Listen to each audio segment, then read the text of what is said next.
शिवशक्ती कला वाणिज्य महाविद्यालय बाळूगाव जिल्हा यवतमाळच्या वतीने आयोजित सामाजिक न्याय आणि राष्ट्रीय एकात्मता या प्रमाणपत्र अभ्यासक्रमातील सर्व विद्यार्थी, युट्यूबच्या माध्यमातून जुडलेले सर्व व्ह्युअर्स आणि फेसबुकच्या माध्यमातून जुडलेले सर्व चाहते, आपण सर्वांचं मी शिवशक्ती कला वाणिज्य महाविद्यालयाच्या तर्फे प्राध्यापक डॉक्टर चंद्रकांत सरदार आपल्या सर्वांचं मनपूर्वक स्वागत करतो.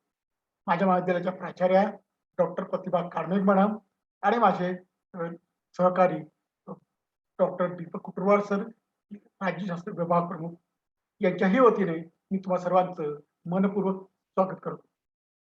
विद्यार्थी बंधूंनो, आपण या प्रमाणपत्र अभ्यासक्रमामध्ये सामाजिक न्याय आणि राष्ट्रीय एकात्मतेच्या अनुषंगाने या विषयाचे वेगवेगळे पैलू आपण रोज अभ्यासत आहोत. वेगवेगळ्या मार्गदर्शकांचे मते जाणून घेत आहोत आणि याच्यातून आपल्याला एक नवा विचार आपल्याला आत्मसात करायचा आहे. एक नवी विचार पद्धती आपल्याला समजून घ्यायची आहे आणि यासाठी आज आपल्याला मार्गदर्शन करण्यासाठी आलेले आहेत doctor Shantarakshit Gawande sir. Doctor Shantarakshit Gawande sir हे नेहरू महाविद्यालय नेर जिल्हा यवतमाळ येथे मराठी विभागामध्ये कार्यरत आहेत. त्यांचा आतापर्यंतचा शिक्षणाचा जो अनुभव आहे तो पदवी स्तरावरचा 17 वर्षाचा आहे आणि MA च्या स्तरावरचा म्हणजे ते पदव्युत्तर स्तरावरचा 5 वर्षाचा आहे.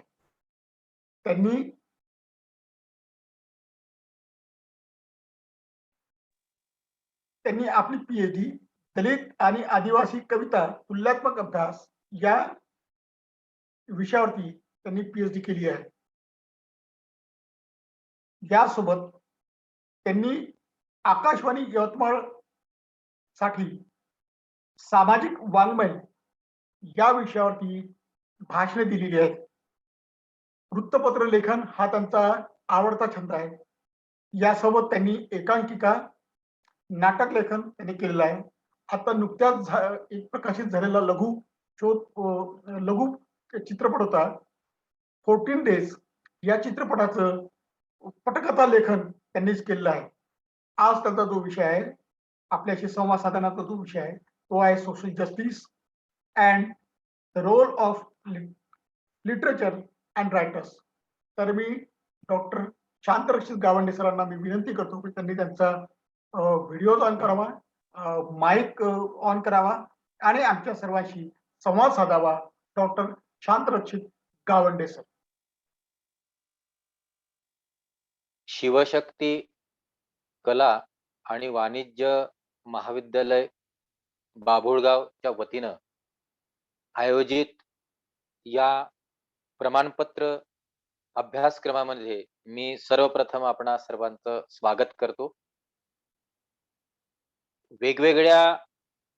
वेगवेगळ्या प्रकारचे विषय घेऊन डॉक्टर चंद्रकांत सरदार सर आणि महाविद्यालयाचे प्राचार्य डॉक्टर चौधरी मॅडम तसेच त्यांच्या समवेत या चर्चासत्राला पुढे नेणारे डॉक्टर कुटुरवार सर यांचं प्रथम मी आभार मानतो की त्यांनी मला आपणाशी हितगुज करण्याची संधी या निमित्ताने दिलेली आहे. सामाजिक न्यायाची भूमिका आणि साहित्य आणि लेखकाची भूमिका या दृष्टिकोनातून आज आपण संवाद साधणार आहोत. बंधूंनो, विषय अतिशय व्यापक अशा प्रकारचा आहे, कारण मुळात साहित्य हा विषयच अफाट असा विस्तीर्ण आहे, त्याचा अवकाश फार मोठा आहे. साहित्याच्या संबंधाने विचार करताना अनेक प्रकारच्या पैलूच्या दृष्टिकोनातून आपण चर्चा करू शकतो.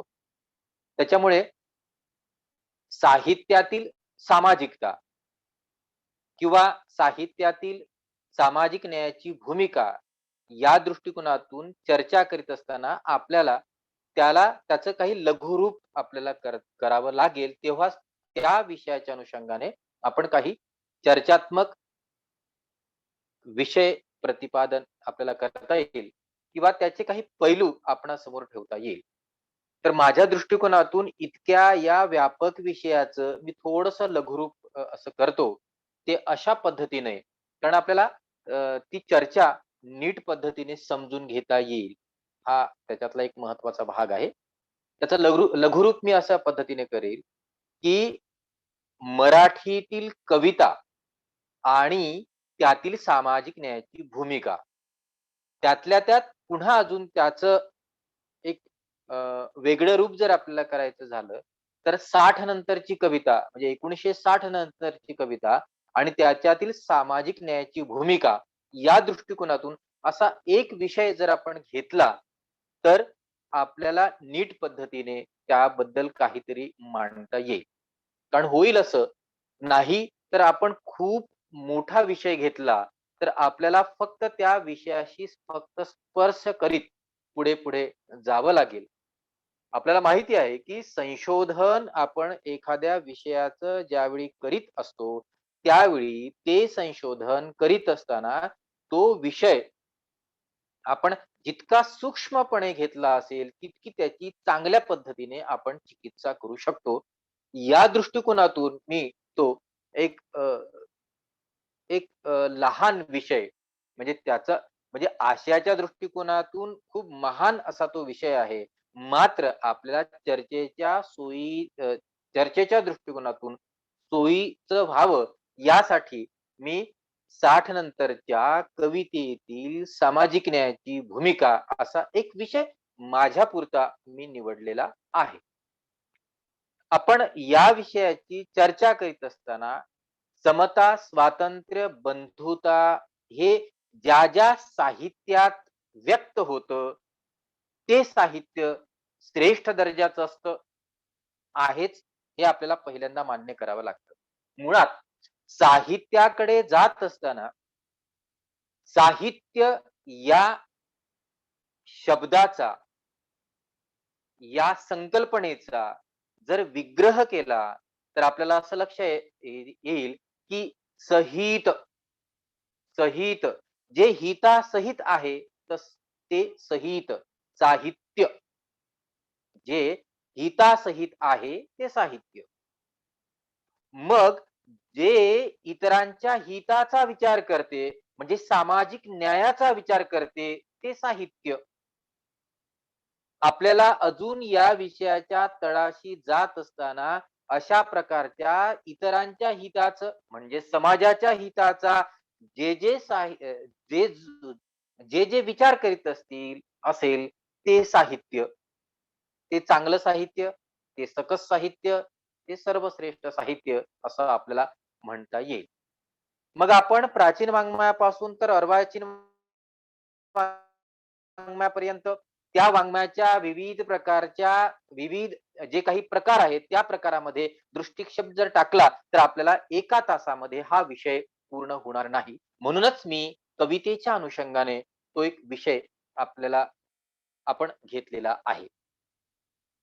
मग या सगळ्या साहित्याकडे दृष्टिक्षेप टाकल्यानंतर ज्यानी माणसाचा विचार केला, माणुसकीचा विचार केला, मानवी मूल्यांचा विचार केला, त्या मानवी मूल्यांचा विचार जो आहे, तो विचार खऱ्या अर्थानं त्याला जी सुरुवात झालेली आहे, ती सुरुवात झालेली आहे ती 1960 नंतर.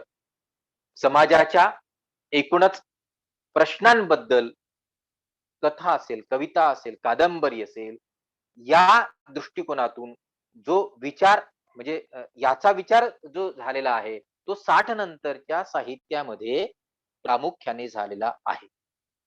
बघा, म्हणजे प्राचीन साहित्य असेल, अर्वाचीन साहित्य असेल किंवा 60 नंतरचं साहित्य असेल, याचे म्हणजे याच्या साहित्याच्या मूल्यमापनाचे पॅरामीटर आपण ठरवत असताना, त्याचे निकष ठरवत असताना काय ठरवू? माणुषता, माणुसकी, मानवता. मग ही मानवता ज्या साहित्यात असेल, ते साहित्य त्याचा शोध घेत असताना म्हणून आपण त्याचा शोध घेत असताना फक्त कवितेपुरतं आपण एक क्षेत्र निश्चित केलेलं आहे. वैचारिक साहित्यामध्ये हे साहित्य मूल्य आहे. जेवढे काही परिवर्तनवादी वैचारिक साहित्य निर्माण झालेले आहे, त्याच्यामध्ये निश्चितपणे आहे. बाबासाहेब आंबेडकरांचं जेवढं काही साहित्य आहे, महात्मा फुल्यांचं जेवढं काही साहित्य आहे, या सगळ्या साहित्यामध्ये पहिल्यांदा माणसाचा विचार करण्यात आलेला आहे. माणुसकी मूल्याचा विचार करण्यात आलेला आहे.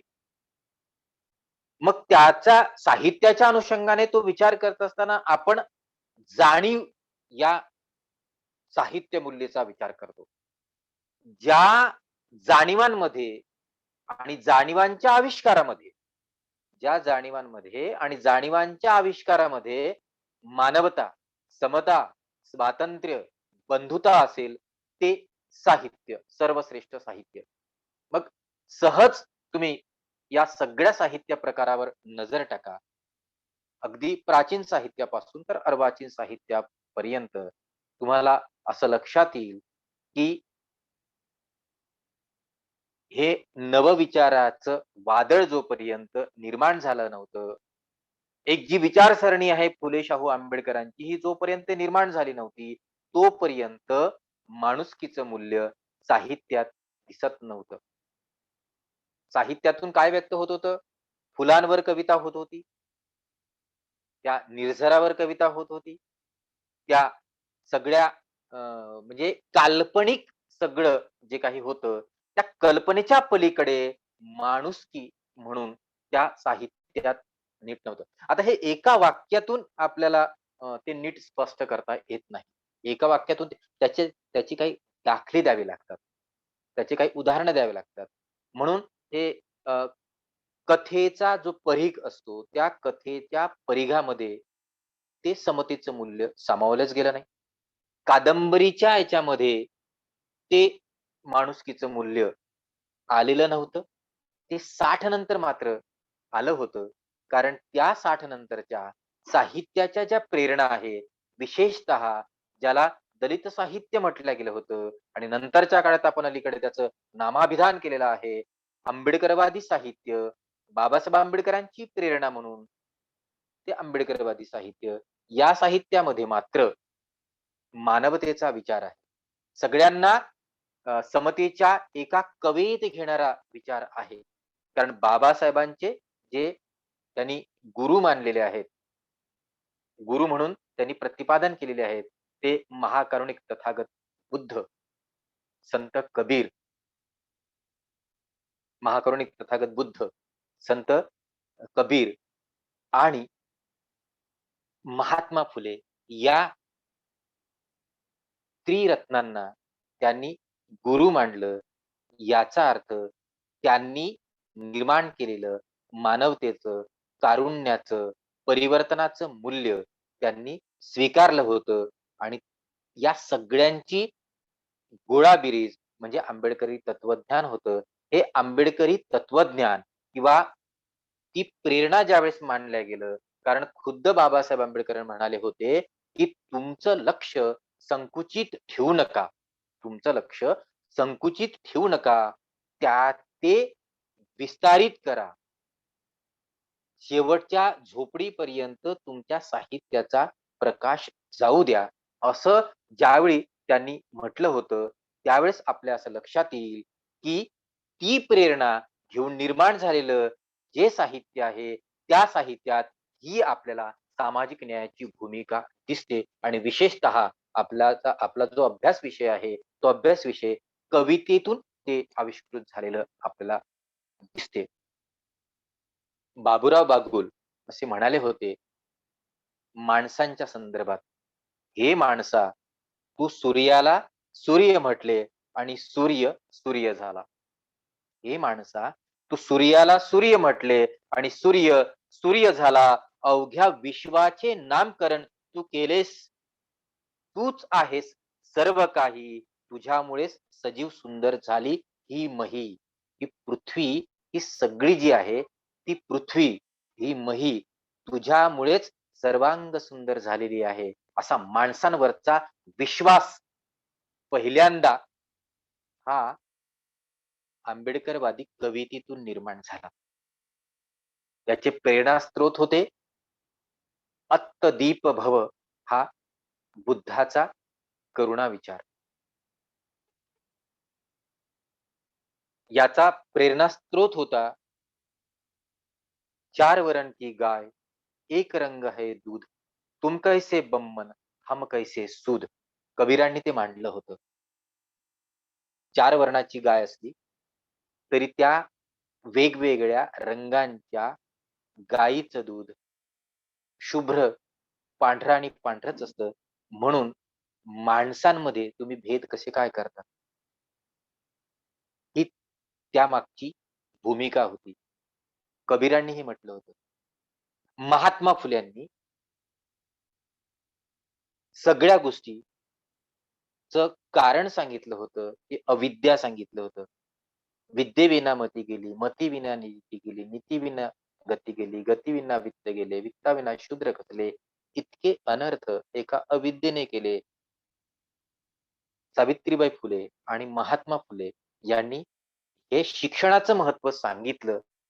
बाबासाहेब आंबेडकरांनी बाबासाहेब आंबेडकर नावाच्या महासूर्याने ते झोपड्यापर्यंत, महालांपासून तर झोपड्यांपर्यंत पोहोचविलं. म्हणून बाबासाहेब आंबेडकर हे या सगळ्या मानवतावादी साहित्याची प्रेरणा आहे. त्या बाबासाहेबांना, कारण बाबासाहेबांनी माणसांना महत्त्व दिलं. काल्पनिक शक्तीला दैववादाला बाबासाहेबांनी महत्त्व दिलं नाही. ते केंद्र, ते जाणीव केंद्र या कवितेतून, बाबुराव बागुल यांच्या या कवितेतून व्यक्त झालेलं आहे. बाबुराव बागुलांनी तर वेदा आधी तू होतास असं म्हटलेलं आहे. माणसांनीच हे सगळं निर्माण केलेलं आहे. माणसांनी साहित्य निर्माण केलेलं आहे. माणसांनी विविध प्रकारचे शोध लावलेला आहे. माणूस केंद्रस्थानी आहे. बरं, हे म्हणजे केशवसुतांनी पण म्हणून ठेवलं होतं. पण केशवसुतांचा विचार अ, अ, अ, त्या या कवींनी सुद्धा आत्मसात केला नाही आणि नंतरची पूर्ण मग ते निसर्गपर कविता करायची, कल्पनेची कविता करायची, आकाशावर कविता करायची, अ, गजऱ्यावर कविता करायची, फुलांवर कविता, निर्झरावर कविता करायची. पण माणूस त्यांनी अव्हेरला होता. आपल्या कवितेतूनच तो अव्हेरला होता. ब्राह्मण नाही, न मी एक पंथाचा, तेच पतित की जे आखडी ती प्रदेश साकल्याचा. तर हे जे केशवसुतांनी ब्राह्मण नाही, हिंदूही नाही, न मी एक पंथाचा, तेच पतित की जे आखडी ती प्रदेश साकल्याचा. जे अशा धर्माच्या, जातीच्या, पंथाच्या मर्यादा आखतात. ब्राह्मण नाही, हिंदूही नाही, न मी एक पंथाचा, तेच आखडे ती प्रदेश साकल्याचा. त्यांनी नवा शिपाई निर्माण केला. एक तुतारी द्या मज आणून, फुंकीन मी जी स्वप्राणाने, भेदून टाकीन सगळी गगने, दीर्घ ज्या किंकाळीने. केशवसुतांनी रेखलेल्या या आधुनिक कवितेच्या मार्गावरून नंतरचे काहीच कवी गेले. सगळेच कवी त्यांनी जी वाट निर्माण केली, त्या वाटेवरून त्यांनी मार्गक्रमण केलं नाही.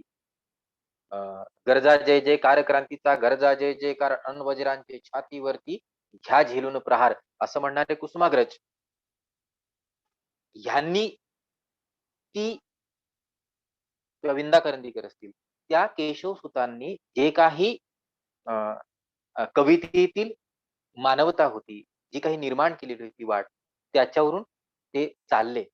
पण काहीच कवी खऱ्या अर्थानं हा प्रवाह सकस झाला तो 60 नंतरच्या कवितेमध्ये. आणि या 60 नंतरच्या कवितेमध्ये अ, तो प्रकर्षाने तो निर्माण झालेला आहे. 60 नंतर मग कोणते प्रवाह निर्माण झाले? बरं, हे सगळं आधीच्या काही जे काही अ, अं, ही जी काही परिवर्तनाच्या दिशा आहे, या परिवर्तनाच्या दिशा आधीच्या त्या कवितांमध्ये या सगळ्या कवींनी जर शोधल्या असत्या, मग त्याच्यासाठी दलित कवितेची, आंबेडकरवादी कवितेची, आदिवासी जाणिवेच्या कवितेची, काही ग्रामीण जाणिवेच्या कवितेची वाट पाहावी लागली. संत तुकारामांनी म्हटलं होतं, की "भेदाभेद भ्रम अमंगळ." भेदाभेद अमंगळ आहे. हा भ्रम आहे, त्याला तुम्ही स्वीकारू नका. माणसामध्ये भेद करू नका असं त्यांनी सांगितलं होतं. माणसामध्ये भेद करू नका.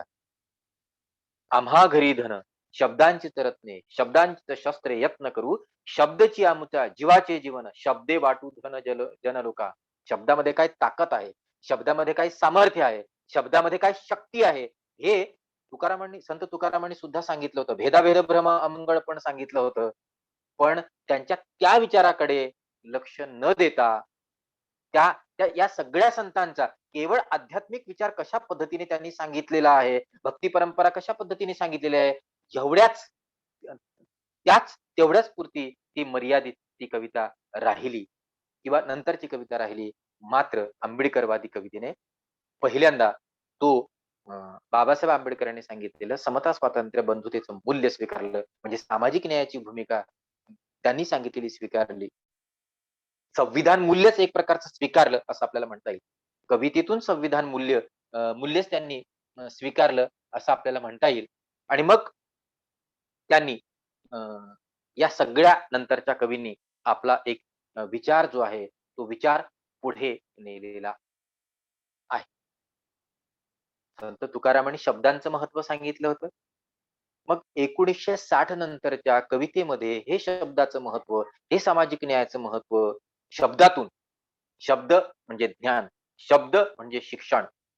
शब्द बघा कवितेच्या प्रतीकांचा अर्थ हा मर्यादित नव्हता. त्याचा अवकाश अत्यंत विस्तीर्ण अशा प्रकारचं असतं.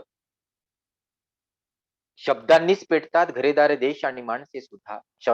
शब्दांनीच पेटतात घरेदारे देश आणि माणसे सुद्धा. शब्दच विझवतात शब्दांनी पेटलेल्या माणसांची आग. शब्द नसते तर पडल्या नसत्या आगीच्या ठिणग्या, वाहिले नसते अश्वांचे महापूर, आले नसते जवळ कुणी गेले नसते दूर. वामन निंबाळकर म्हणाले होते. 1960 नंतरच ते म्हणाले होते. शब्दामध्ये काय म्हणजे अनुस्फोटाची ताकद आहे असं ते म्हणाले होते. तेच शब्द बाबासाहेब आंबेडकरांनी पेरले होते. वंचित समाजामध्ये पेरले होते. ज्यांचे प्रश्न सुटले नव्हते. अश्क ही तपिशे दिल का पता देते हैं. यह टपकते हैं जहां आग लगा देते हैं. शब्द अशा प्रकारचे असतात. शब्द परिवर्तन घडवतात. शब्द परिवर्तन घडतात. आता याचा अर्थ शब्दातून विद्रोह व्यक्त करायचा म्हणजे काही डिस्ट्रॉय करायचंच नाही.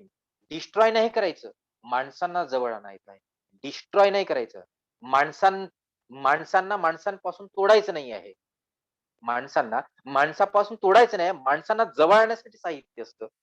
माणसांना जवळ आणण्यासाठी कविता असते. माणसांना माणुसकीचं मूल्य प्रस्थापित करण्यासाठी कविता असते.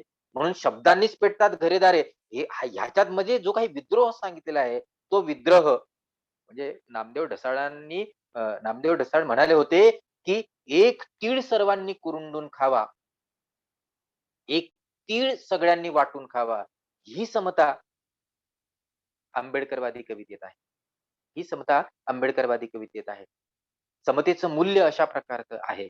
एक तीळ सर्वांनी कुरुंडून खावा. नामदेव ढसाळ गुलपेठातल्या कविता असतील.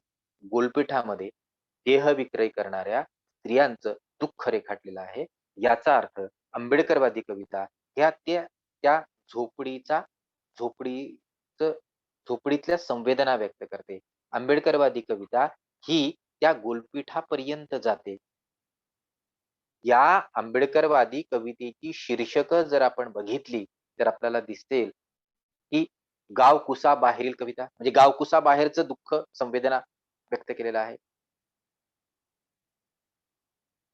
अनेक या उत्खनन कशाचं उत्खनन करायचं आहे? या परंपरेचं उत्खनन करून अ, नवी नवी नवी मूल्य व्यवस्था जी समता, स्वातंत्र्य, बंधुतेवर आधारित राहील अशा प्रकारची समता निर्माण करायची आहे असं त्यांनी म्हटलेलं आहे. तर काय काय होतं या कवितांमध्ये? जळलेले आयुष्य पुन्हा निखारासारखे फुलवायचे. जळलेले आयुष्य पुन्हा निखाऱ्यासारखे फुलवायचे म्हणून प्रकाशाची पायवाट जवळ केली. म्हणजे या कवितेत काय होतं? प्रकाश होता. प्रकाश, ज्ञान. प्रकाश म्हणजे ज्ञान.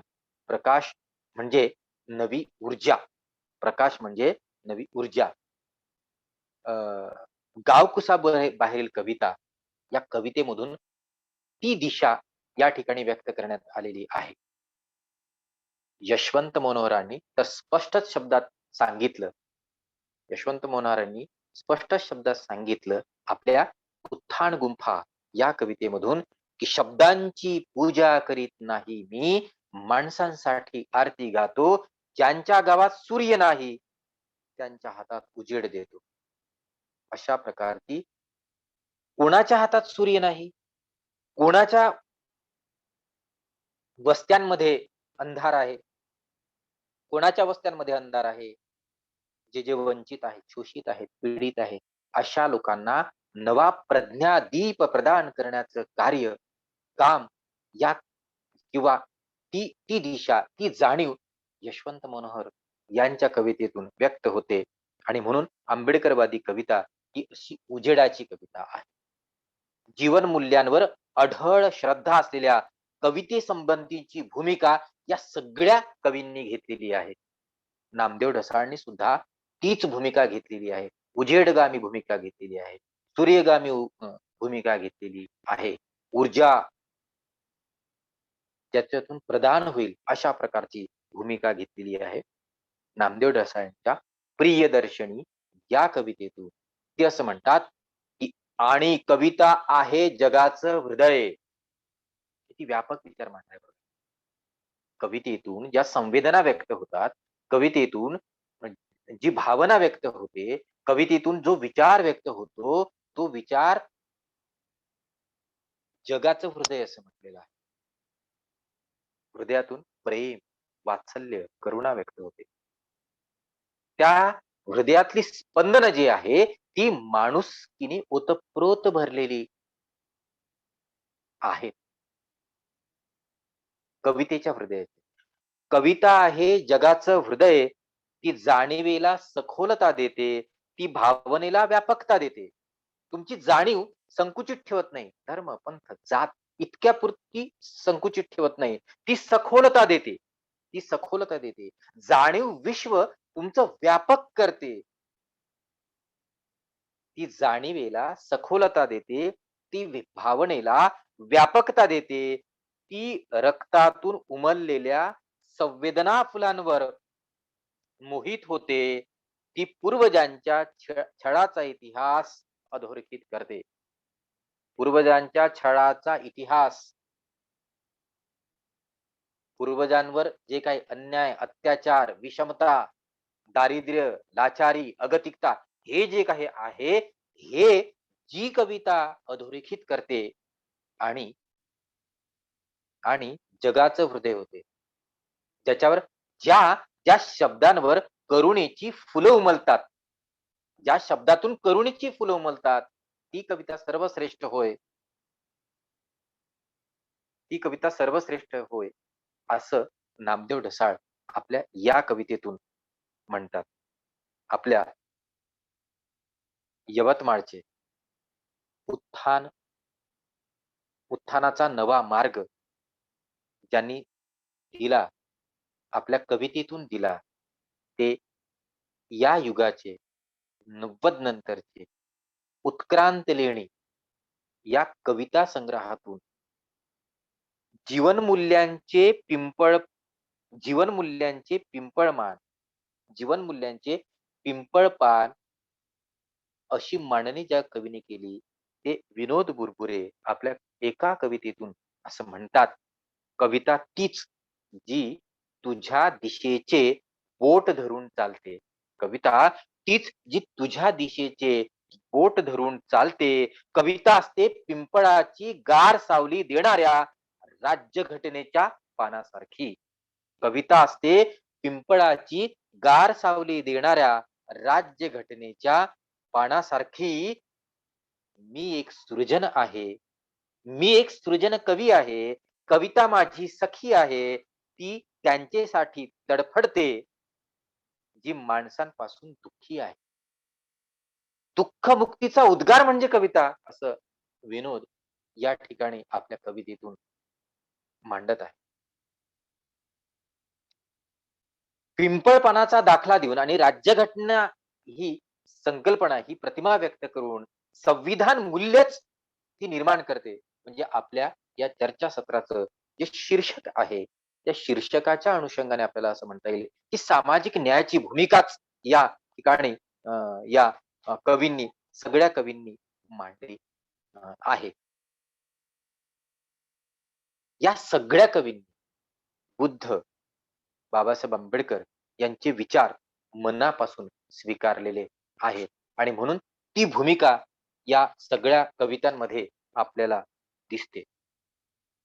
अनेक अ, कविता मधून आपल्याला ती दिसते.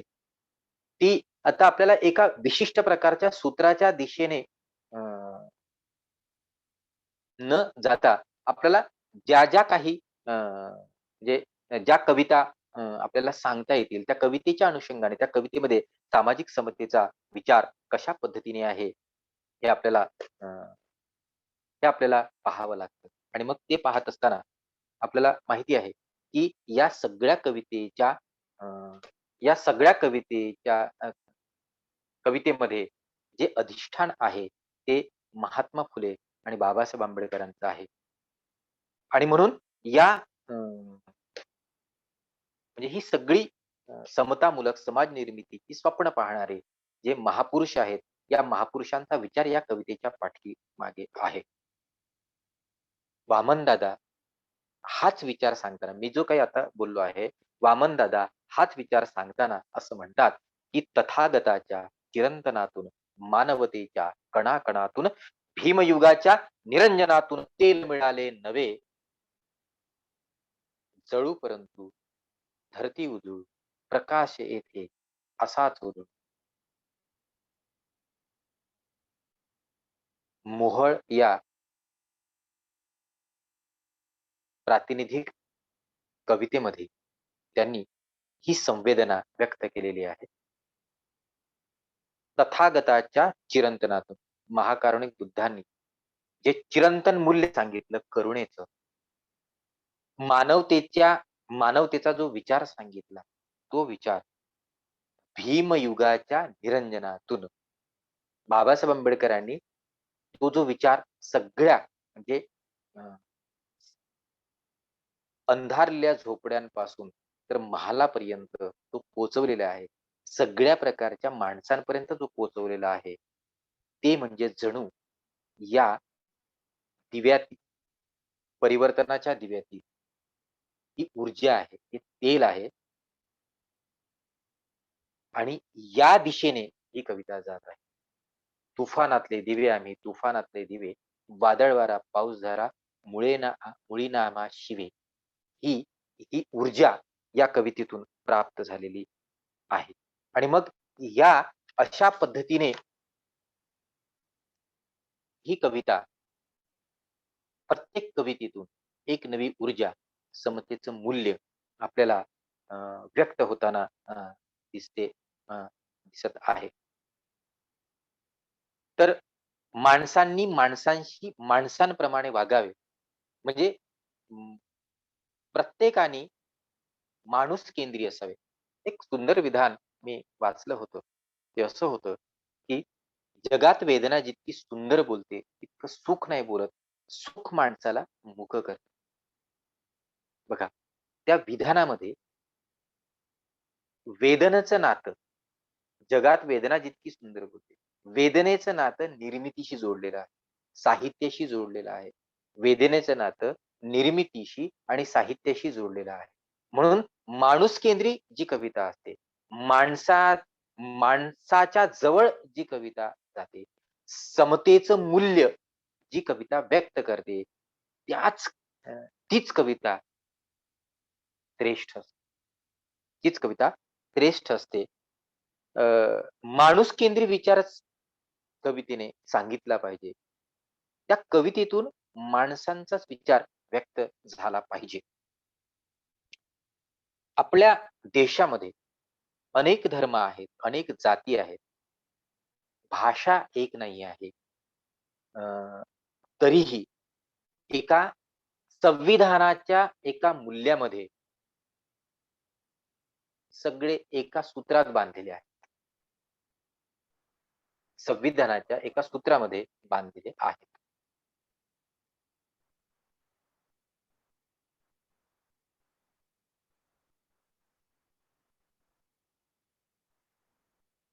हॅलो, हा ठीक आहे ना सर. थांबायचं आहे का? हा, एक कंटिन्यू एक ब्रेक घेऊ. हा, ठीक. हा.